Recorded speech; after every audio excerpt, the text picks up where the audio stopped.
todos bienvenidos al octavo encuentro virtual de jóvenes arquitectos, un formato del Colegio Territorial de Arquitectos de Alicante, que debido al éxito y la buena acogida que tuvo el año pasado, bueno, pues repetimos este 2022. Nosotros somos Paula y Quique.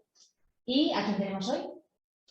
Bueno, hoy tenemos cuatro equipos de arquitectos. Estamos muy contentos porque, bueno, lo que comentabas, ¿no? Que al final es un formato que nace un poco por la crisis sanitaria, ¿no? Por el problema sanitario, pero que, bueno, que está cogiendo, se ha consolidado, ¿no? Ya la octava edición, estaba pensando en ello esta mañana, y ya como ya tenemos aquí no sé, un tipo de evento que parece que se ha consolidado.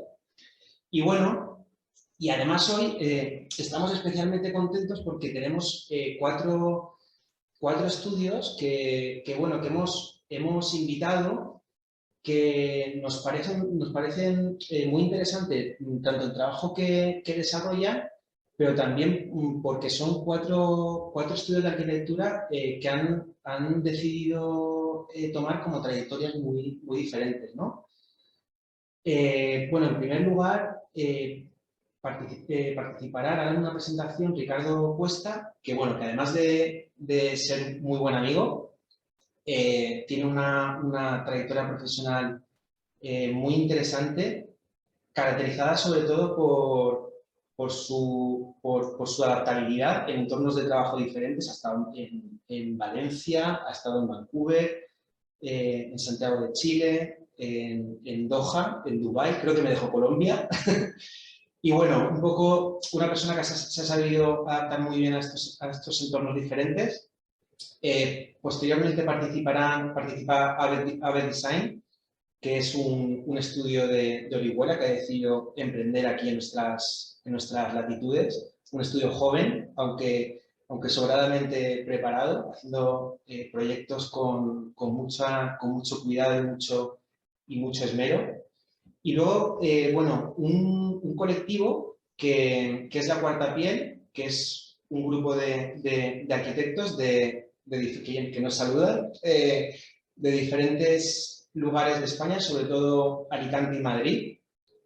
Y bueno, que están más enfocados en proyectos de arquitectura, arte y sociología. Y bueno, han desarrollado laboratorios urbanos en diferentes geografías de España, como por ejemplo en el caso de Alicante, en las Cigarreras, ¿no?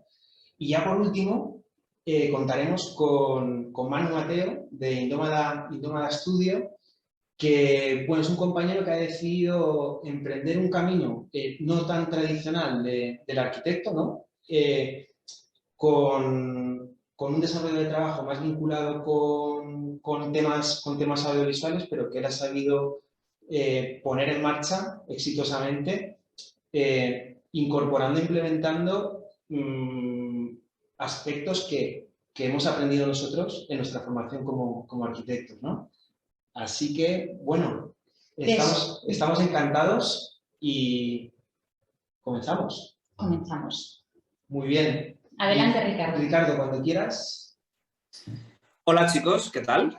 Lo primero, daros las gracias a vosotros, al Colegio Territorial de Arquitectos de Alicante, porque, bueno, estoy muy contento de poder contar un poquito mi historia, que, bueno, pues, como bien decía aquí, que es una especie de viaje, el que todavía continúa, y de hecho, bueno, yo pensaba hacer esto en Dubái, porque es donde vivo, pero bueno, por circunstancias, porque ahora justo me estoy cambiando de trabajo, pues me toca hacerlo desde mi querida Valencia.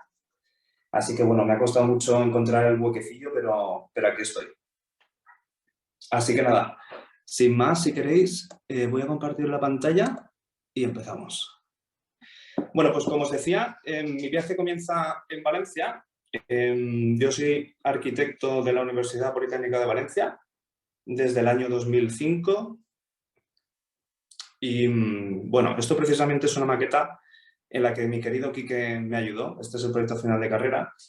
Y un poco lo que pasa es que cuando salimos de la carrera, pues todos nos pensamos que vamos a hacer, pues eso, centros de convenciones, museos, pero en mi caso la realidad fue un poquito diferente. Este es uno de los proyectos que hice en Valencia, en una oficina en la que estuve colaborando durante 3 años. Este es un proyecto que, bueno, mi experiencia en Valencia, como os digo, no fue, fue como que desde el principio sentí como la necesidad de buscar como algo más, ¿vale? Porque el tipo de proyectos y el tipo de cliente no era un poco lo que te esperas desde la escuela de arquitectura. Entonces, ahí es cuando viajo a Vancouver y conozco pues una oficina de arquitectura que es un poco lo que te esperas cuando estás estudiando en el taller de proyectos. Esta oficina se llama Parkau Architects. Y bueno, tuve la fortuna de participar en proyectos como este museo que os enseño.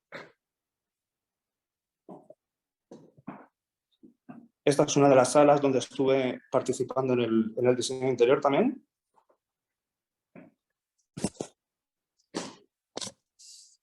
Lineal House, otro de los proyectos donde se ve la idea que se tiene en este país sobre la relación del proyecto con el landscape y con los espacios exteriores. Una oficina donde el detalle lo era absolutamente todo. Y esto es algo que sentí que en Valencia como que no acababa de encontrarlo.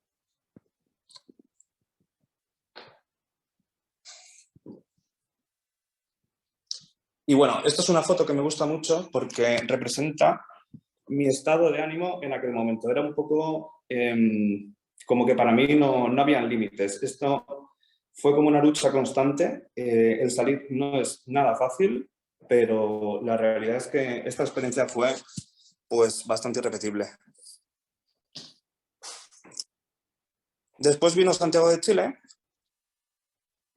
donde entendí que cada país, la gente vive la arquitectura de una manera y tienes que responder a ella. Básicamente lo que estuve haciendo aquí fueron universidades, 5 de ellas, con un nivel de detalle muy grande, como veis en las fotos.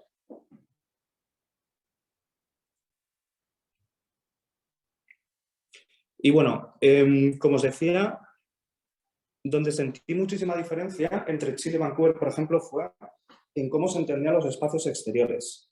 Climas diferentes, tipos de gente diferente, clientes diferentes, y todo ello hace que tú te vayas volviendo un poquito camaleónico.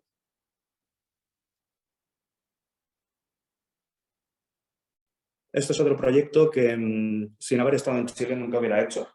Esto, para que os hagáis una idea, es una barbacoa para un cliente pues muy rico que quiso quedar con sus amigos para asar carne en un lugar como este. Es un programa totalmente único. Esto solo lo puedes ver en Chile. Y bueno, otra foto mía de mi estado en aquel momento, en el que, bueno, hice un break. Es un momento en el que me planteo incluso dejar la arquitectura. Me puse a viajar. Estuve viajando por todo el lado oeste de Sudamérica. Y claro, llega un momento en el que te quedas sin dinero y me tocó volver a trabajar. Así que la suerte que tuve fue de encontrar clientes que me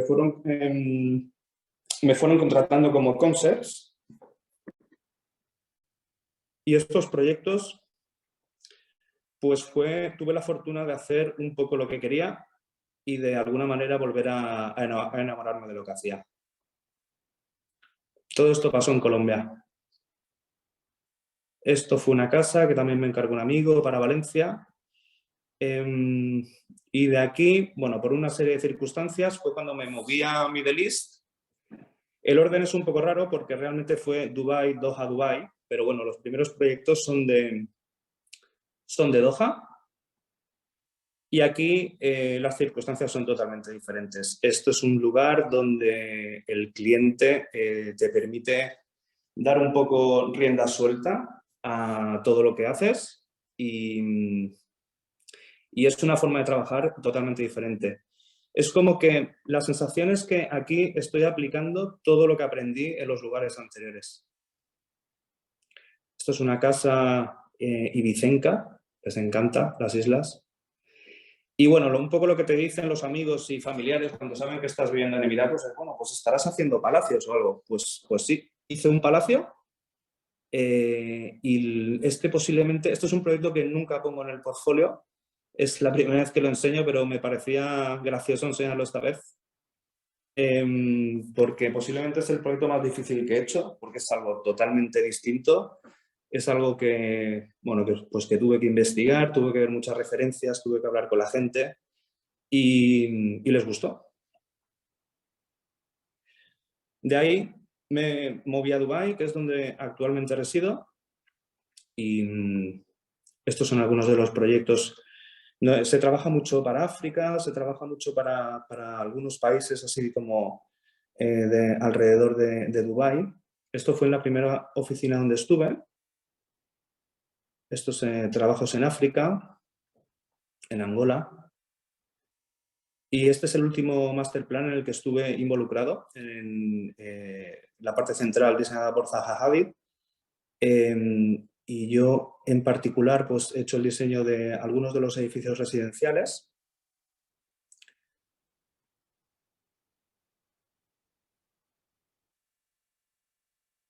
Como os digo, yo creo que la gracia del viaje es que siento que en Dubái estoy usando todas las herramientas aprendidas hasta ahora y la verdad que me está yendo muy bien. Son proyectos donde, bueno, por ejemplo era literalmente diseñar una ciudad. Hice el diseño de las unidades, del landscape, la idea, bueno, pues el señor dueño de la empresa decidió que íbamos a hacer un bosque y van a hacer un bosque. Y este es un poco el resultado. También me atreví con una mezquita, aunque no soy musulmán. Y este es otro de los barrios en los que estuve diseñando en este master plan.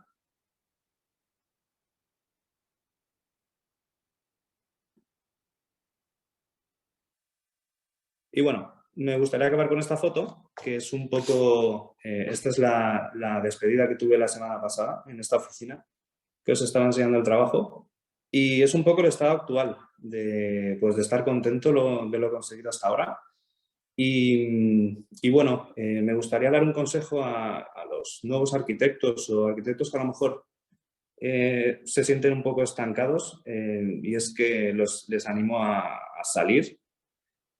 Yo creo que como arquitecto te conviertes en un ser muy camaleónico y muy versátil y yo creo que es muy interesante ser capaz de dar respuesta en lugares distintos. Así que nada, espero que os haya gustado y sin más voy a dejar de compartir.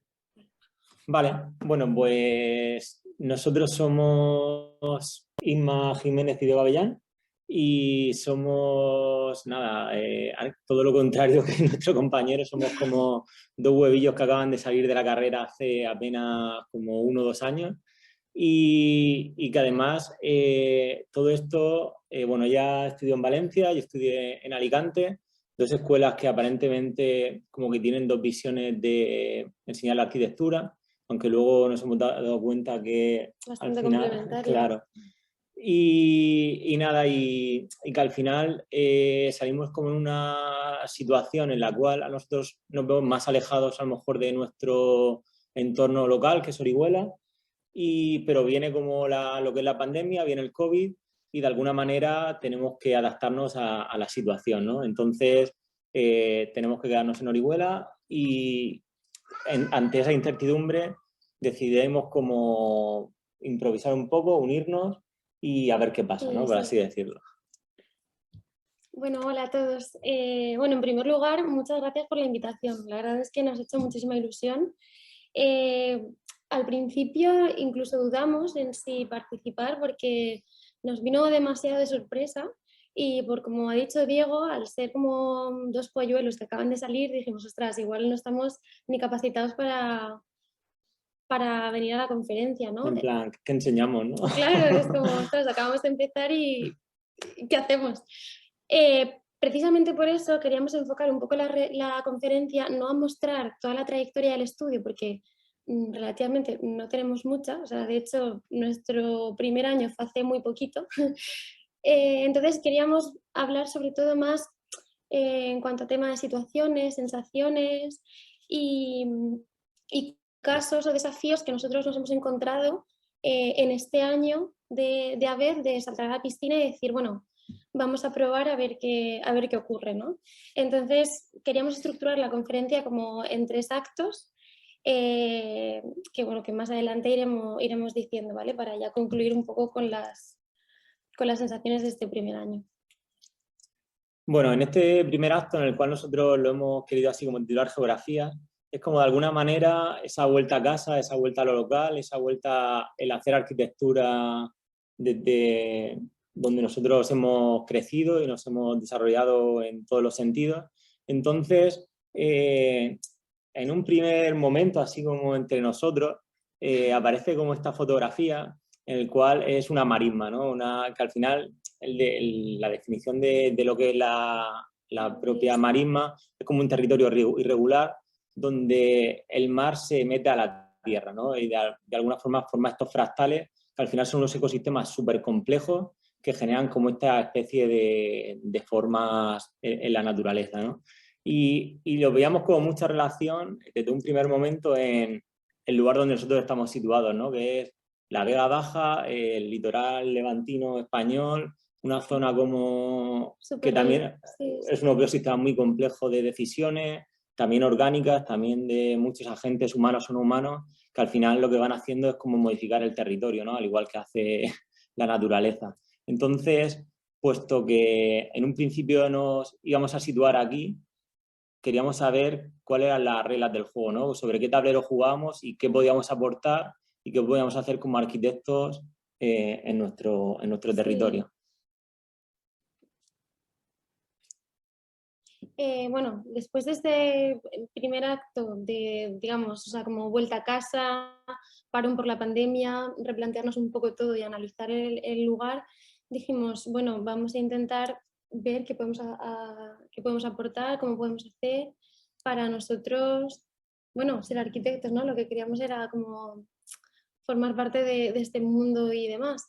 Y ahora como que se tomó parte un segundo acto que nosotros realizamos un poco como un colapso por una serie de situaciones que nosotros fuimos viviendo como arquitectos primerizos. Claro, de alguna manera nos vemos en esa tesitura de si nos quedamos aquí, podemos aportar algo al territorio, el construir está bien, está mal, como que hubo un colapso mental de dudas de qué hacemos, ¿no? Sí, de no identificación, al final veníamos con unas ideas, con unas referencias que en la zona en la que vivíamos, digamos, como el kilómetro cero de nuestras casas, o sea, era como algo a priori muy contrario a lo que nosotros teníamos en mente. Entonces fue ahí como un poco de choque de realidad de decir, vale, ¿qué hacemos ahora?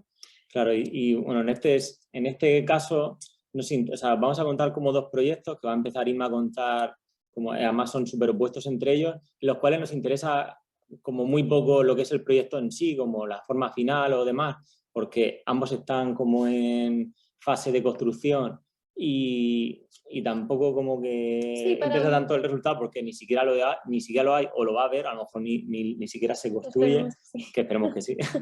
Pero nos interesa más como nuestra forma de hacerlo, la forma de afrontar como estos 2 casos de estudio. Sí. Empieza.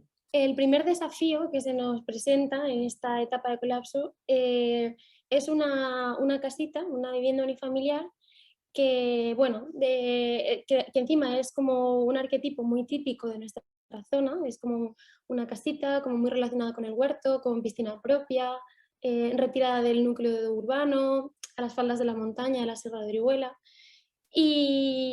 Y bueno, o sea, una familia tenía una casita que ya como que se había un poco desfasado en el tiempo, a pesar de ser como la típica de la zona, bueno, era ya como que no, estaba un poco desfasada, no les transmitía lo que ellos les gustaría, ¿no? Querían como renovar, pero mudarse a la casa de campo que ellos tenían. Entonces, bueno, nos proponen demoler la preexistente y proponer una casa nueva, una vivienda nueva. Entonces, digamos como el primer reto fue como ir ensamblando en el programa este de viviendas las distintas piezas que el cliente nos iba diciendo, ¿no? Los clientes en este caso. Sí que es verdad, como ha dicho Diego antes, en esta conferencia no nos importaba tanto el resultado final o material, sino como la situación en sí que se vive, ¿no? O sea, esto al ser una vivienda unifamiliar tiene factores externos muy, muy subjetivos, tienes que tratar con las personas como muy empáticamente, intentar escuchar, intentar leer lo que ellos te dicen, lo que no. Entonces, era como todo ir haciendo una escucha activa, intentando entenderlo, basándote en las referencias y lo que habíamos aprendido estos años y ensamblando las piezas de la mejor manera que nosotros pudiéramos pensar que era lo mejor, ¿no? Claro, también de alguna manera se nos propone el reto de, por ejemplo, en mi caso, que estoy en la Universidad de Alicante, en pocas ocasiones se nos había puesto la situación de encajar un programa, encajar una estética, una vivienda. O sea, era como salir de una zona de confort total y afrontar lo que para nuestros clientes es el proyecto de su vida, ¿no? Es como la mayor inversión en el cual ellos van a poner toda su ilusión, todo su ánimo y en el cual nosotros tenemos que intentar reflejar como todo lo aprendido en esas propuestas, ¿no? Y bueno, además aparecen como en un contexto en el cual llevan como muchos meses con propuestas de otros arquitectos que no les convencen del todo y ya como que contactan con nosotros con una idea bastante clara y que nos dicen, bueno, esta es como la casa que queremos, claro, ¿no? nos dieron un plano y es como, bueno, esta es la casa que nosotros habíamos pensado, ahora es como desarrollarla, ¿no? Entonces, claro, al final es un inicio como muy, digamos, rígido para nosotros, porque al final te condiciona bastante, pero bueno, nosotros en la primera sentada fue como, bueno, vamos a intentar romper un poco con todo, proponer a nosotros lo que nos venga y bueno, y los clientes casi nos matan, ¿no? Porque de tener una idea fija y tener su idea, su casa clara, fue como que los volvimos locos, o sea, básicamente. Lo que pensábamos que era una buena idea, de momento Claro, fue como, de repente fue ostras, un colapso total. creo que igual no era buena idea darle como más opciones, ¿no? Hasta Claro. ellos, claro, al final ellos, bueno, van pensando como su casa, le van dando muchas vueltas y ya enseguida también eso lo pasamos como a la imagen, ¿no? Y porque, claro, ellos tenían unas estéticas claras, más o menos, nosotros al final intentamos transmitirlas y llegamos a hacer, no sé, 1000 pruebas, 1000 de todo, ¿no? Hasta el punto de que además ellos también tenían como mucha prisa porque al final la inmediatez de todos los procesos hoy en día es como que lo quiero ya, porque enseguida quiero construirlo, es como difícil también de manejar todos esos procesos creativos. Y al final llegó un punto que lo entregamos, el proyecto, y ni nosotros estábamos contentos ni ellos estaban contentos. O sea, claro. Era como una especie ahí de... Sí, era como, sí que es verdad que el proyecto estaba cerrado, se presentaba, más o menos la licencia como que iba así medio en marcha, pero nosotros no nos sentíamos identificados con esta imagen de casa y sentíamos que ellos tampoco. Era como que entendíamos que la última propuesta de planta sí que veíamos que funcionaba, que ellos podían vivir ahí cómodamente, pero si te echabas una mirada hacia atrás y lo veías en global, ninguna parte se sentía identificada, ¿no? Entonces, bueno, o sea, un fin de semana que con una conferencia dijimos de replantearnos todo y de hacer un apretón y empezar desde cero. Sí, nada, o sea, empezamos, dijeron, bueno, ostras, si al final esto era nuestro primer proyecto, nuestra primera casa, no podíamos quedar con esta... Con el mal sabor de boca. Claro, con el mal sabor de boca, ni nosotros ni ellos. Entonces, pues empezamos, claro, a justificarle. Ellos querían el proyecto ya, nosotros lo teníamos a mitad. Entonces, teníamos que justificarle el porqué del cambio a través de cosas en las cuales se justificara ese cambio, ¿no? Entonces empezamos a analizar como una serie de factores, como fue, pues, cómo incidía el sol. Ellos también querían una vivienda que dependiera mucho de las orientaciones y la posición de los huecos y no dependiera tanto de las máquinas. Eso también nos interesaba bastante. Entonces empezamos como a quitarle elementos en los cuales abarataban la estructura, porque también al final contaban con un presupuesto que con todas las subidas del hierro y demás había ido como incrementando el valor de la vivienda, Y a través de una serie de acciones lo que fuimos como intentando fue proponer otro proyecto que conservara esa planta pero que cambiara totalmente lo que es la propuesta, por así decirlo. Bueno, así que... Sí, nada, sería, bueno, tampoco, o sea, esto Bueno, es como un render de lo que sería más o menos lo la que, propuesta final. que como vemos, bueno, cambia como muchísimo a las anteriores. Esta es una vista lateral. Pero de alguna manera, eso, como en este caso queríamos contar el caso de una persona que viene, o sea, que es como un acto en el cual estás diseñando un proyecto que para ellos es todo, por así decirlo. Entonces, la implicación o los agentes que tienes que controlar o Sí, todo lo que, sobre lo que tienes que estar como continuamente trabajando, son inmensos. claro. Al final son demasiados factores, tanto económicos, emocionales, subjetivos, sociales, que hacen que el proyecto pues, sea mucho más complejo, ¿no? Aunque seas, digamos, una única vivienda.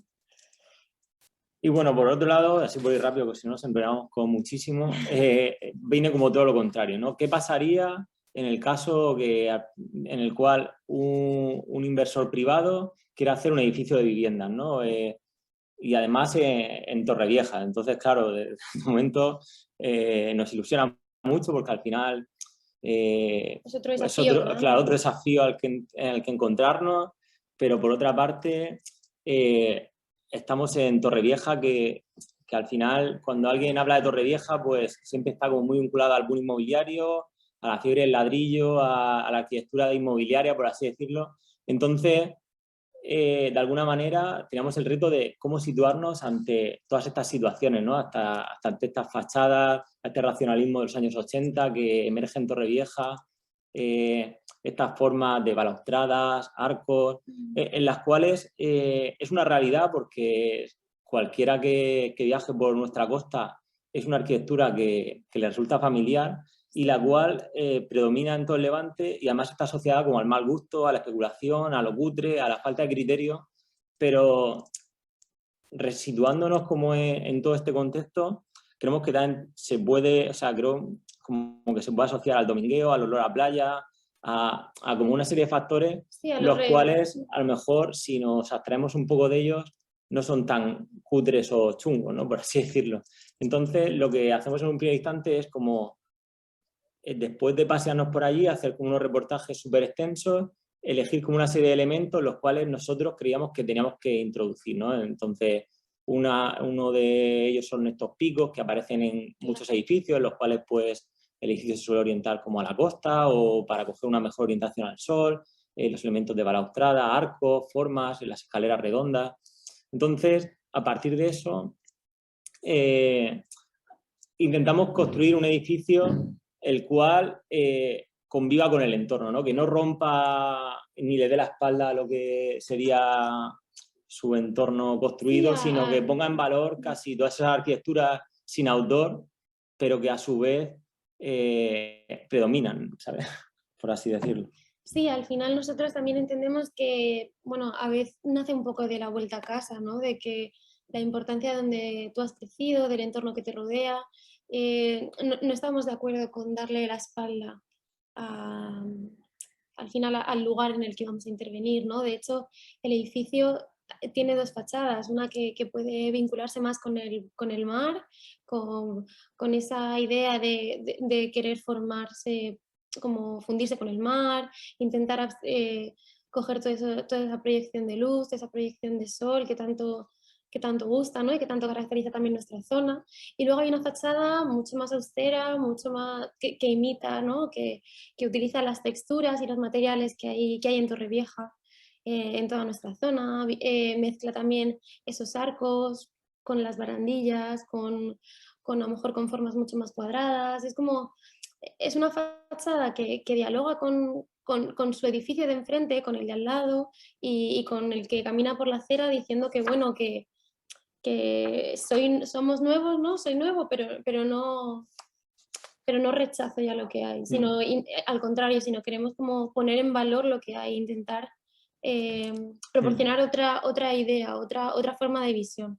Sí, al final también pues en el propio proyecto van como una serie de cosas, pues del tema de que los picos tienen que ver con un giro a la buena orientación en la cual como de pasar al oeste, que sea donde más le machaca la luz, se gira a sur y de momento se crean unas corrientes de aire a partir de 2 torres que hacen que la eficiencia energética como que sea mayor. E intentamos también en los interiores no ir como a más mínimo, o sea, máximas viviendas por espacio, intentamos hacer como viviendas que tengan como que al final la mayor flexibilidad amables, posible, sí. por así decirlo. Y bueno, más o menos como... Sí, al final, como decíamos antes, son 2 proyectos o 2 tipos de situaciones que se pueden presentar, ¿no? Al final es una unifamiliar y una promoción de viviendas, pero que expresan como 2 situaciones distintas. Al final, en este último edificio queríamos poner un poco, reivindicar, ¿no? que creemos, defendemos que la arquitectura de calidad no tiene nada que ver con construir varias viviendas ni nada. Se puede crear un edificio que tenga calidad, que sea amable con aquel el que habite, que no caiga a lo mejor en los estereotipos tipo, a lo mejor en la creencia de promoción que se ha venido trayendo estos años. Entonces, bueno, era un poco ese diálogo de decir, las promociones tampoco tienen por qué ser tan malas como se ha considerado antes. Sí, y bueno, ya por último, por terminar rápidamente, sería como incertidumbre en general, ¿no? Al afrontar, pues eso, al final esto no ha dejado de ser un tirarnos a la piscina, salir de nuestra zona de confort, y son 2 proyectos que están en marcha, van a empezar y animamos como a todo el mundo a como si se da la oportunidad, ya sea en el ámbito que sea, como a intentarlo y ser optimista con lo que hace, porque al final, como de alguna manera, claro, es hacer, o sea, y salgan peor, salgan mejor y... Pero que salgan. Claro.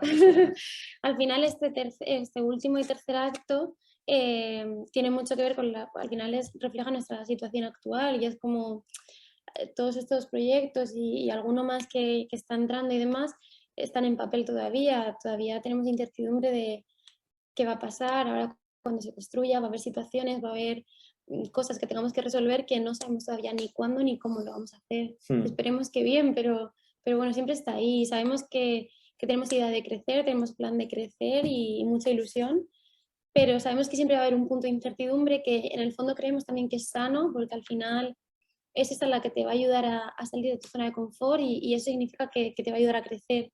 Entonces, como conclusión, animamos a eso, que aunque se tengan dudas, que se haga y se crezca con dudas. Que bueno, que al final con pasión y ánimo todo sale súper bien. Pues nada, muchísimas gracias, nos vemos más. Muchísimas gracias, lo siento por el tiempo, nos hemos alargado un poco. Vale, hola a todas. Muchas gracias a las compañeras por las presentaciones. Bueno, aquí estamos Inés y yo, que soy Ana, desde Madrid, y al otro lado tenemos a Carles, a Íñigo, a Mo, en representación de un grupo de 11-12 personitas que estamos repartidas por la península y que conformamos pues nuestro colectivo. Vamos a iniciar la presentación. En 2017 se desplegaron 300 metros de cintas de colores sobre la plaza de Palmeretes, mientras se preparaba el proyecto de la reforma de la plaza en la que la asociación de vecinos quería participar. Durante una tarde emergió en ella la huella del refugio subterráneo. En 2018, durante 4 sábados, almorzamos en la plaza para hablar sobre lo doméstico en el espacio público. Construimos una conversación desplegada a través de 46 objetos íntimos para cuidar la memoria del barrio. A partir de estos objetos, escuchábamos los recuerdos de las vecinas. Manolita tiene 84 años. Era, en aquel entonces, una vecina de la plaza y perdió la cómoda de su dormitorio hace 30 años. La reconstruimos como parte del sistema de objetos que plantábamos en la plaza todas las semanas, transmitiendo sus saberes y prácticas entre mayores y jóvenes. Más de 200 colectivos se adscribieron a la comunidad Cigarreras, un pequeño decálogo que nació para pedir participación ciudadana en el concurso que iba a definir el futuro de la fábrica. Convocado el 16 de enero de 2020, habilitaba un mínimo legal de 40 días para presentar las ofertas. 3 de los 7 proyectos presentados al concurso recogieron las ideas de este manifiesto, pero ninguno ganó. Con sus propuestas se editó un libro de 189 páginas en las que se trazan los vínculos, alianzas y afectos de este proceso. Si el borde de la piscina medía 45 centímetros, estar debajo del chorro te trasladaba a otro lugar. Solo sentías el lodo recorriendo todo tu cuerpo, no escuchabas nada ni veías nada de lo que estaba pasando en el exterior. Las sierras de corte no paraban. Son telares que cortan los bloques de piedra para formar tablas que van directos a recubrir baños, halls y cocinas. Fuimos a Mármoles Singla y les pedimos 2 toneladas de lodo. Alvarito se rompió la ceja con la pala. Nos llevamos 2 toneladas de lodo. Las avispas vivieron un verano en el charco. La fuente fue poco a poco perdiendo humedad hasta quedar totalmente seca. Parecía un desierto, un suelo que crujía a cada paso que dabas, un paisaje del colapso. Copete programó una película de horror corporal y la vimos en la piscina. Y ocupamos el centro cultural hasta entrada a la noche. Debido a los tiempos de producción del proyecto, los cuerpos se acostumbraron a la oscuridad y al frescor de la noche estival alicantina. Los encofrados petaron. Por mucho que intentamos hacer unas columnas gigantes, el lodo nunca fraguó. Pasamos semanas haciendo monolitos que acabaron siendo un paisaje de montañas pedregosas y amorfas que se iba desintegrando. Una negociación con la montaña y con las canteras. Un tira y afloja entre la empresa, la pyme y el centro cultural. La visita a la fábrica fue tan impactante que no pudimos dejar de pensar en aquel residuo. Se homogeneizaron todas las pieles que estaban dentro de la piscina. Cuando el lodo te tapaba los ojos y dejabas de ver, te limpiabas con más lodo. La manguera con agua limpia era muy codiciada. Al salir había una zona de desinfección preparada. No sé cómo se sentía la performance inmersa con la música del fin del mundo desde el exterior, pero desde el interior, sin embargo, éramos de repente unos ritmos nuevos, unos tiempos fuera de lo normal, unas sensaciones no humanas. El ambiente que se generó en el spa te absorbía igual que el ruido de cualquier radial. El protocolo era de disfrute. En el fondo desbordaba la piscina, las hojas de menta en la nariz, los cócteles rosos. Todo era disfrutar por total. Paradójicamente, en el cauce del río Almonegre, más gasto conlleva menos escasez. La pervivencia de las vidas humanas y no humanas que habitan estos paisajes quedan pendientes del volumen de agua que desaguan las cisternas costeras. Si la desaladora de Muchamel es la encargada de abastecer de aguas las poblaciones del litoral, haciendo uso de miles de kilómetros de tuberías soterradas, la depuradora del Alecantín Nord verte 2 millones de metros cúbicos de agua sobre la patrimonial huerta de Alicante y ahora el río protegido Monegre. El río desplazado fue una oportunidad para testear la fuerza con la que desde el colectivo la ciudadanía pudo entrar a espacios de difícil acceso, donde se visibilizaron las políticas de gestión del agua. También fue un foro, un conjunto de dispar de saberes, alrededor de la urgencia por atender a nuestro presente y a nuestro paisaje. El grupo se conformó de fotógrafos, biólogos, sociólogos y arquitectas. Este es otro más de los vínculos que estamos estresando con nuestro territorio próximo. La huerta de Rafa, el mercado de Carolinas, el río y las aguas de Alicante, el Benacantil, los ficus y sus raíces. En el secadero crecen estos esquejes y malas hierbas. El régimen de caudal constante de la depuradora, frente a, naturalmente, el irregular del río, asegura un flujo constante de agua al que las especies aún no se están adaptando. En el río desplazado nos permitimos trazar relaciones inesperadas entre objetos y sujetos que tienen en común más parentesco del que podemos imaginar. Construimos un monstruo que reunía un centollo convertido en tortuga al lado de probióticos, gatos de plástico, vino, zapatillas mojadas o paños de bao o cerámicas. Tras esta nebulosa de imágenes, toca explicar qué es la cuarta piel. La cuarta piel es una comunidad de prácticas que traduce los procesos que sustentan la vida humana en las ciudades. Lo hace a través de situaciones hedonistas que materializan las relaciones ecológicas de estos complejos procesos y la acercan a una escala humana. Un ejercicio de intermediación que facilita la comunicación entre saberes, especies y territorios. La experiencia nació el año pasado en el secadero de las Cegarreras en Alicante. Durante el verano transformamos un espacio homogéneo que formaba parte de la institución cultural, en un lugar hedonista, transformador, que ponía el encuentro de los cuerpos en el centro. Todos los proyectos de la Cuarta Piel comparten una metodología común basada en 3 pilares. Una aproximación a una problemática a través de sus agentes. Una sensibilidad material, una cultura maker de experimentación y autoproducción. Y una experiencia colectiva como ejercicio de disfrute y reflexión. Bueno, entrando a profundizar un poco más, la aproximación que hacemos normalmente siempre es a través de visitas de campo. Establecemos contacto directo con agentes de la industria, la ciudadanía y con las instituciones. Y buscamos siempre hacer lecturas transversales de la problemática, entender todos los puntos de vista que hay involucrados y visibilizarlo, evitando una denuncia dirigida o posicionarnos de forma muy clara. El segundo punto, el material, para nosotros siempre es un foco protagonista en el conflicto. Lo entendemos como una prueba forense del problema que está ocurriendo en ese territorio y creemos que está lleno de carga política y de significado. De alguna manera, nuestro trabajo lo que busca es ampliar las posibilidades de este material a través del diseño y subvertir sus significados o prejuicios que ya trae culturalmente establecidos. De alguna manera, lo que hacemos es prototipar, explorar cualidades más allá de la funcionalidad o de la estética y buscar otras posibilidades, otros futuros a los que nos puede llevar el experimentar con estos materiales. El tercer pilar de la metodología, que es la experiencia o el encuentro colectivo, de alguna manera lo que propone es entender el problema a través del cuerpo, no tanto como tener esa idea de analizar un problema desde el expertizaje o con una reflexión o con un conocimiento previo muy grande, sino mucho más desde la vivencia, desde el momento y desde la hora. Y también lo que buscamos también es que este encuentro sea siempre un encuentro festivo, un encuentro de disfrute, hedonista, y que en vez de tener como un posicionamiento muy claro, lo que sea es como más evitar esa contradicción o ese conflicto y abrir posibilidades futuras. Nuestro trabajo surge de la urgencia por atender a nuestro presente y con la ilusión de articular respuestas a los principales retos sociales y climáticos a los que nos enfrentamos. Tomando de Donna Haraway el conocimiento situado, nuestro punto de partida o el territorio de transformación es Alicante, en concreto el Centro Cultural de las Cigarreras y sus barrios aledaños. ¿Está bien? Sí, está bien, ya puedes pasar. En esta línea de trabajo hemos visto ya pues, la cómoda Manolita o Cigarreras pese a todo, y ahora pues, vamos a hablar de ficciones compartidas.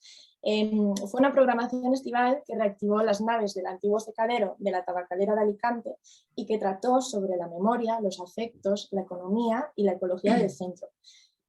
Tratamos de establecer conversaciones, pero también intercambiar haceres. Y construimos una comunidad para hoy y para mañana alrededor de la antigua fábrica de tabacos. También lo exploramos con Si els peixos parlaren del Tardeo, cuando 3 acciones efímeras construyeron un nuevo centro de interpretación desde el que explorar las relaciones y tensiones entre el Tardeo y el acuario de la Plaza Nueva. Fenomenal. Desde el siguiente punto, que es desde el territorio y los paisajes operativos, entendemos que la ciudad es un ecosistema multiescalar y politemporal que trasciende la delimitación física de lo urbano. Puedes pasar de diapositiva. Los paisajes hacen posible el fenómeno de la ciudad y alcanzan cerca del 70% de la superficie del planeta. Por eso estudiamos y nos relacionamos con todos aquellos paisajes que alimentan la ciudad. Así es como aparece el río desplazado o el calendario de Poniente, un recetario que cartografía cómo más de 10.000 cocinas desde hace 60 años contribuyen al mantenimiento de la vida de casi 50.000 humanos de los barrios del norte de la ciudad. También sucede con el spa profundo o el redario, que es un espacio colectivo de descanso en altura, desde donde pensar cómo se habitan o no los árboles de la ciudad y contemplar este espacio del centro cultural desde las alturas. Entendemos que diseñar es aprender maneras de hacer, compartirlas y mantenerlas vivas, una arquitectura que surge de la transmisión de un conocimiento y permite crear entre todas un espacio de descanso, un espacio de disfrute y un espacio para jugar.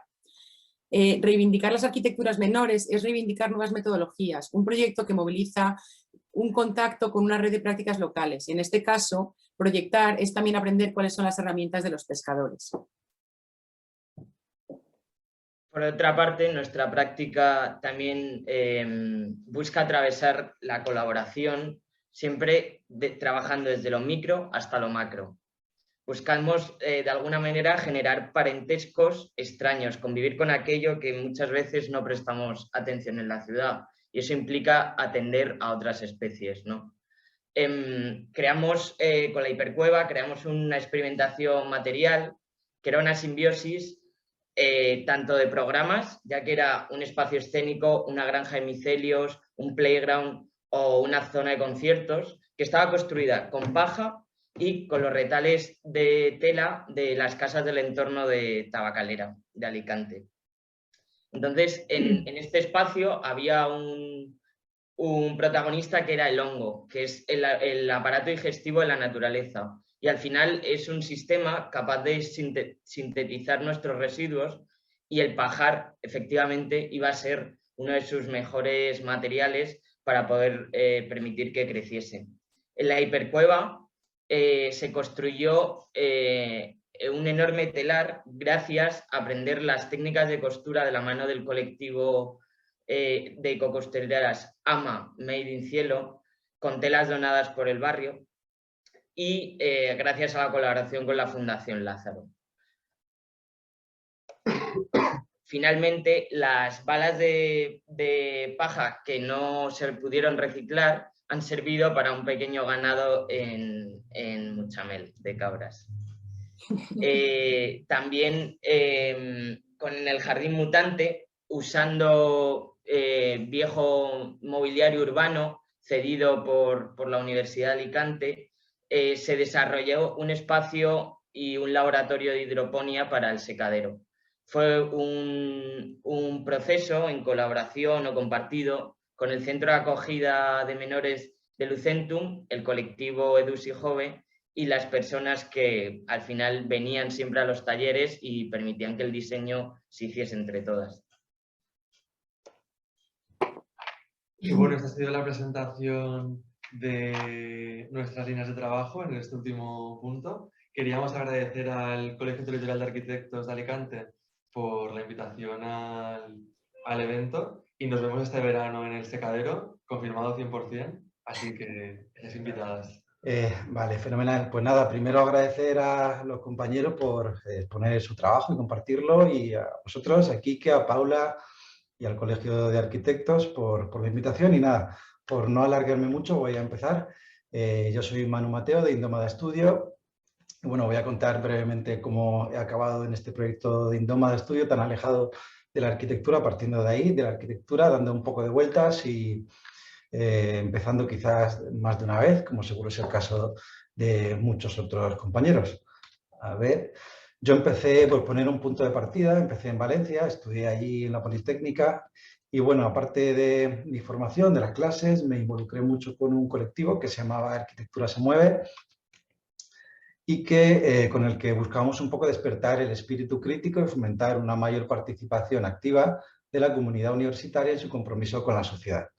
Bueno, en cualquier caso hacíamos labores y actividades de formación, sensibilización, también de movilización durante muchos años, muchos cursos, hicimos cantidad de actividades, pero bueno, por contar alguna, realizamos y organizamos el primer taller de participación urbana en la escuela, conjunto con vecinos del barrio de Belluters, profesores, alumnos, invitamos también a algún arquitecto, como en este caso fue Santiago Cirujeda. Organizamos un campo de trabajo de construcción con tierra para aprender haciendo de las técnicas tradicionales. Nos fuimos a un municipio ecológico que había por Palencia, y por contar algo más, en los últimos años realizamos este curso de construcción con caña, en el que bueno, participábamos un poco de todo el proceso, desde la recolección de la caña, su limpieza, almacenaje, creación de estos módulos, estructuras, creación de paramentos y demás. En ese momento yo llegué un poco a la crisis del PFC, como seguramente hemos pasado muchos, no sabía muy bien cómo abordarlo, y bueno, quizás me cayó la oportunidad del cielo. A veces salen bien las cosas, y después de una charla que dimos con Arquitectura se mueve, hablé con el que entonces era el director del Centro de Cooperación al Desarrollo de la Politécnica, y me ofreció una beca para realizar fuera, en el extranjero, en Cuba, el proyecto final de carrera. Por supuesto le dije que sí. Pensaba que quizás no iba a salir la cosa, pero finalmente sí, por suerte salió, y unos meses después me fui a Santiago de Cuba, a la Universidad de Oriente, a realizar una serie de estudios previos. No sabía muy bien al principio cómo enfocarlo para presentar luego el proyecto final de carrera en Cuba. No voy a contarlo mucho, no me voy a extender aquí, pero bueno, simplemente contar que fue una experiencia bien intensa, interesante, en el que me sumergí bastante en este oriente cubano y también en la propia ciudad de Santiago, el lugar en el que se marcaba el proyecto. Ahí realicé un trabajo más teórico para conocer la ciudad y darle contexto al proyecto en Santiago y principalmente en el centro histórico, el centro colonial. Santiago es una ciudad muy especial, está al final de una larga bahía de Bolsa, en una zona terrazada, rodeada de montañas y bueno, es muy, muy particular. En el estudio, por contar algo, pues hablaba de las cuestiones de las visuales, las calles ondulantes, la importancia del espacio urbano, de esas casas que son un poco calle y de esa calle que es un poco casa, de la importancia del patio con sus funciones climáticas, también de distribución de espacios.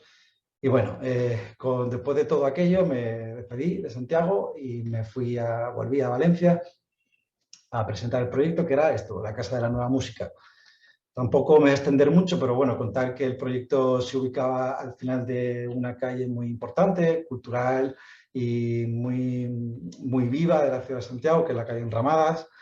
Y el proyecto, por supuesto, tuvo en cuenta todas estas cosas que había estado trabajando, como la importancia de establecer una fachada permeable, que ventilara en un clima tan duro como el de Santiago, la importancia del patio, las consideraciones sismoresistentes también, como en Santiago son muy comunes los sismos, o la posibilidad de establecer una cubierta descompuesta, ¿no?, para un poco evacuar esas bolsas calientes.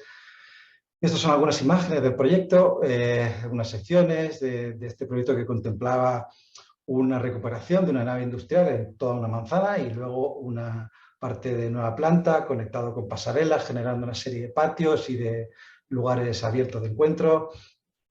Eran unas estructuras de madera laminada que se apoyaban en un basamento de hormigón. En fin, en cualquier caso, como cosa curiosa, realicé mi maqueta, por supuesto. Lo hice en un taller que hacía, bueno, en un taller que ellos hacían maquetas, pero me la hice yo mismo, pero me ayudaron un poquito con los materiales, con las máquinas y demás.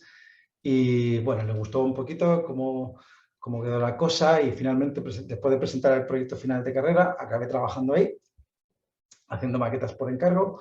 Y bueno, hacíamos maquetas para estudios, para concursos, alumnos, hicimos bastante variedad de maquetas. A su vez, empecé un poco a compaginar este trabajo, conseguí una beca en un equipo de investigación en el Colegio de Arquitectos de Arquitectura Técnica, en la Escuela de Arquitectura Técnica, perdón, y era una investigación sobre la arquitectura tradicional de tierra en Marruecos. Nosotros quizá conocemos más aquí lo que es la Casbah, pero los estudios, esta investigación versaban más sobre el Ksar. La diferencia es que, bueno, ambas son construcciones tradicionales de tierra, fortificadas y realizadas en tierra. Sin embargo, la Casbah es más bien una casa para una única familia y el Ksar es un pueblo, una población amurallada que da cobijo a varias familias y que además tiene una serie de equipamientos comunitarios. Mi labor fue desarrollar toda la línea gráfica de la investigación, realizando una serie de dibujos de todo el sur y de todas las tipologías, también temas constructivos con las diferentes tipologías y maneras de construcción y demás, que luego se vieron reflejados en una publicación.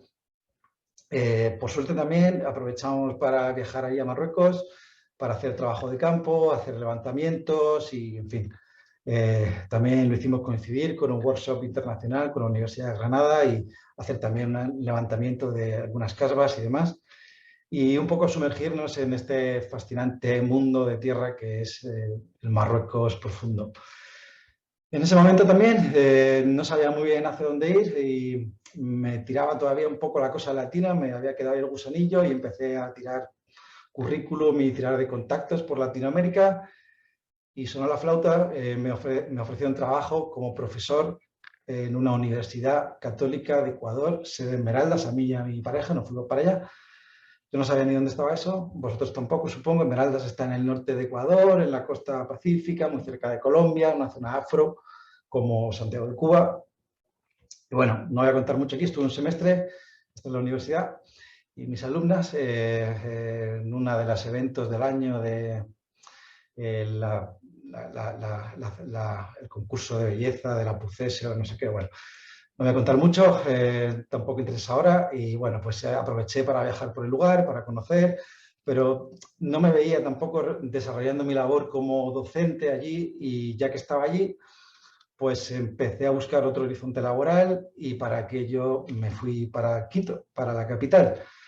Yo en ese momento no lo sabía, pero sí que era un buen momento para trabajar en la arquitectura porque había una pequeña burbuja, había muchísima inversión pública y había muchas posibilidades de trabajar en este sector. Entonces, bueno, empecé a trabajar en un estudio, un taller de arquitectura y urbanismo, en el que trabajé de manera tangencial algunos proyectos como este Parque Samanes en Guayaquil, la Plaza de San Agustín en el Centro Histórico y el Centro Metropolitano de Convenciones, que se quedó en concurso, pero sobre todo lo que estuve trabajando más tiempo fue estas plataformas gubernamentales que acabé coordinando todo el proyecto.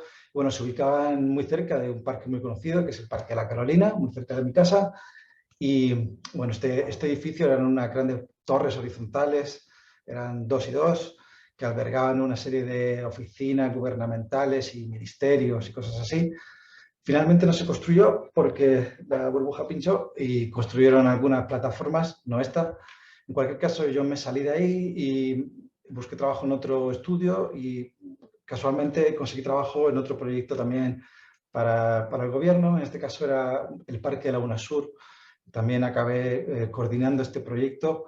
La UNASUR es, por poner un poco de contexto, es la Unión de Naciones Suramericanas y este es su sede, este OVNI, que un poco se jactaba de tener el voladizo más grande de Latinoamérica o algo así. Está situado muy cerca del complejo turístico de la mitad del mundo, por donde pasa la latitud cero y demás. Y justo enfrente hay un parque, una zona donde íbamos a hacer el proyecto, este parque grande, que bueno, contaba con una serie de equipamientos, la unidad educativa del Milenio, plazas, un skatepark, bares y cosas así. Aquí hay algunas imágenes de las zonas de esparcimiento con esas esculturas eólicas, las canchas, el reservorio de agua, los kioscos. Y bueno, finalmente este es el día de la inauguración con el presidente, que fue a hacer ahí la inauguración y una imagen de cómo quedó el parque, o por lo menos durante la inauguración. Digo que creo que quedó así porque en este momento yo ya no estaba allí, me había vuelto a España, ya un poco por motivos familiares y demás, otra vez, a empezar de cero y a ver por dónde llevar la cosa del trabajo. Me afinqué en Elda, donde sigo ahora, y bueno, hice algunos proyectos de reforma pequeñitos por mi cuenta y sobre todo empecé a trabajar, a colaborar con un estudio de aquí, local, de F al Cubo, que estuvieron aquí en Alicante, igual muchos conocéis. Hicimos algunos proyectos de reforma para vivienda, la reforma del mercado de Monforte y algunos proyectos de mejora de algunas plazas de aquí de Alicante, de Elda. Sin embargo, el proyecto que quizás he estado más involucrado ha sido el Jardín de la Música, un espacio muy único, un oasis urbano que hay en el centro de la ciudad, en el que he estado involucrada de manera sucesiva con varios proyectos durante varios años.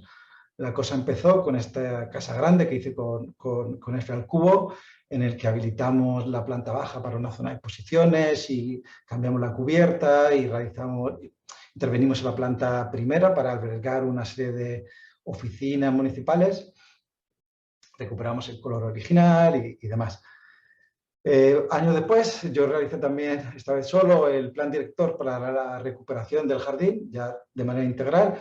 Era un ejercicio un poquito más especial porque era una cosa teórica para estudiar y establecer cuáles son las pautas en el caso de que se regenerara el jardín y se hiciera ese proyecto. Se quedó en un cajón, pero pasaron un poco los años, pasó el tiempo y finalmente realizamos este proyecto, esta vez junto con F al Cubo, este proyecto de regeneración, de reforma del jardín entero, que finalmente se presentó hace bien poquito. De hecho, creo que el mes pasado empezaron las obras y ya está en funcionamiento. Con esto nos plantamos ya en el 2022 y hay que dar un poquito marcha atrás porque solo he hablado de arquitectura. Cuando volví a España yo no sabía muy bien qué hacer. Empecé a hacer algunas cosas por mi cuenta, pero intenté también lanzarme con otras labores creativas que siempre había llevado conmigo y que, bueno, pues cuando no sabes muy bien qué hacer y nada te da trabajo, pues te lo das tú y haces tus cosas. Entonces, bueno, pues por ejemplo, hice mi propia web, aprendí una plataforma nueva, mi segunda web, abrí un blog de viajes, hice un libro ilustrado sobre el Ecuador, terminé una pequeña miniserie documental sobre el Ecuador, incluso moví un corto así un poquito más potente por festivales para ver cómo funcionaba esto. Me presenté a un concurso para el cartel del Festival de Cine. Y una de las cosas más locas, pues también me hice un videojuego, se quedó a mitad. Bueno, no lo hice, se quedó a mitad. Un amigo informático me lió, que tenía un poco experiencia en la materia. Y bueno, aunque se quedó a mitad, sí me aportó porque descubrí un poco el potencial de la animación, de After Effects, me formé un poquito en esa parte que más me faltaba y empecé a desarrollar algunos proyectos. Entonces, al final hice un vídeo, lo lancé en las redes sociales sobre las cosas que había estado trabajando y que podía hacer, lo vio la persona adecuada y quería algo así para su empresa y me ofreció trabajo. Entre eso y algunos encargos que ya me estaban haciendo de páginas web y demás, me lancé con mi pequeña aventura freelance, entonces con esta cosa de este pequeño estudio creativo, hará unos 5 años o así. Por contar un poquito qué es lo que estaba haciendo, básicamente he realizado proyectos de animación, de diseño gráfico y diseño editorial, como por ejemplo he estado trabajando bastante tiempo como diseñador gráfico del Teatro Infanta Isabel de Madrid. También he estado haciendo mucho diseño web, que es quizás de lo que más sigo haciendo, trabajos de branding, logotipos y temas de identidad corporativa, ilustración y, por supuesto, montaje audiovisual. En cualquier caso, pasado el tiempo y después de estos primeros años locos de hacer de todo, empecé a plantearme, no estoy haciendo muchas cosas, quizá demasiadas, y demasiadas cosas para demasiada gente, de una manera muy generalista, sin poner el foco en nada, y empecé a planteármelo, decir, bueno, quizás debo hacer algo más concreto, y viendo un poco lo que hacían otros, quizá el camino era la especialización. Especializarme en algo más específico y viendo las posibilidades de especializarme, quizá hay dos maneras. Una es por especializarse por tipo de servicio, es decir, ofrecer solo, no sé, diseño web o diseño editorial o algo así. Pero yo quería seguir haciendo lo que me gusta y son bastantes cosas, y también otra alternativa era especializarse por nicho, por sector, de dirigirse a un público específico ofreciendo una serie de servicios, ¿no?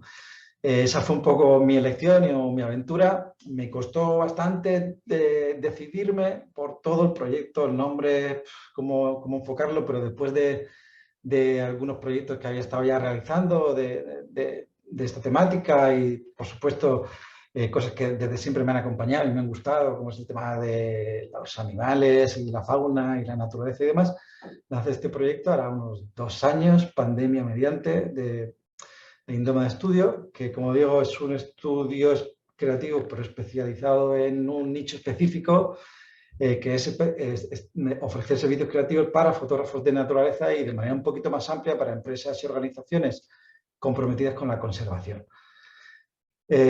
Por supuesto, también lo que trabajo aquí son proyectos de diseño web, de lo que más estoy haciendo, por supuesto, branding, logotipos y demás para empresas, pero también en cuanto a fotógrafos, pues temas de firmas y de logotipos para sus fotos, sus webs y redes sociales y demás. Y, por supuesto, también mucho diseño editorial, fotolibros, libros para concursos, catálogos, material de sensibilización y demás. Y, por último, también, como siempre me ha tirado bastante, el montaje audiovisual, como, bueno, en este corto, que también hemos movido un poquito por festivales y demás, en este caso con una mirada más documental. Y, bueno, simplemente ya voy acabando, decir que estoy muy contento con lo que hago, con esta aventura de Indoma Studio, y nada, decirle a los que quizás estén un poco perdidos que sigan un poco su intuición, lo que les gusta, que lo intenten las veces que hagan falta y que den las vueltas que sean necesarias, que siempre es pronto para volver a empezar. Nunca es tarde para ello. En fin, espero que os haya gustado y muchas gracias. Hasta luego. Bueno, pues muchísimas gracias a todos. De verdad que vuelve a ser una gozada recuperar estos encuentros y recuperar pues, tanto contenido tan interesante. Ricardo, gracias por ese ánimo que mandas a ser un arquitecto camaleónico para ser capaz de dar respuesta en distintos lugares y atreverte a moverte por el mundo como tú lo haces, además de demostrarnos que se puede ser un gran arquitecto y seguir poniéndote pues, un poquito nervioso en estas ponencias que bueno, pues es también muy bonito y lo agradecemos. Diego e Inma, bueno, primero que sepáis que estáis súper capacitados para hablar de vuestro trabajo, de vuestra trayectoria. Da lo mismo que sea más larga, que sea más corta, siempre va a ser interesante todo lo que tengáis que contar. Y bueno, me ha encantado lo que habéis dicho de diseñar siendo consciente de que para tu cliente el proyecto que les estás haciendo, bueno, pues lo es todo, ¿no? Y cómo sois capaces de desarrollar desde la parte más global del proyecto hasta el mínimo detalle sin perder este punto de referencia. La cuarta piel, bueno, una representación de este colectivo que reivindicáis arquitecturas menores y experimentales, poniendo en valor la experiencia colectiva como un ejercicio de disfrute. Me quedo con eso, me ha encantado. Y Manu, bueno, pues una demostración más, todos lo habéis demostrado, pero una demostración más que esta generación de arquitectos es una generación muy polifacética, muy capacitada para hacer muchas cosas muy diferentes y que si no sabes qué hacer, bueno, pues que desarrolles tus propios proyectos. Desde luego, habéis demostrado todos absolutamente que sois más que capaces de desarrollar y defender vuestros propios proyectos de una manera absolutamente brillante. Desde el colegio os damos las gracias por vuestra generosidad para participar y compartir con nosotros esta tarde. Y, ¿qué? Sí, generosidad y luego también trabajo, ¿no? Porque hay muchísimo, o sea, son trayectorias bastante extensas que reducirlas a 15 minutos requiere un ejercicio de síntesis que no es fácil y bueno, y que hemos disfrutado todos muchísimo. Así que, bueno, poco más, me sumo al agradecimiento de Paula y comentaros, bueno, invitaros a los próximos encuentros que tendrán lugar el 23 de marzo. También, bueno, estamos acabando de cerrar el cartel. Sin duda también hay perfiles súper interesantes. Y bueno, recordaros, os habrá llegado la comunicación a lo largo de hoy, pero bueno, que mañana supuestamente hay una conferencia en la mesa de la arquitecta que ha sido cancelada por un fallecimiento de la ponente, o sea que sepáis que mañana no hay mesa de la arquitecta. O sea, de una persona cercana a la ponente. ¿He dicho ponente? No. No, una familia cercana a la ponente, sí, disculpad. Y nada, y nos vemos el 23 de marzo en los próximos encuentros. Gracias por todo. Muchísimas gracias y enhorabuena a todos.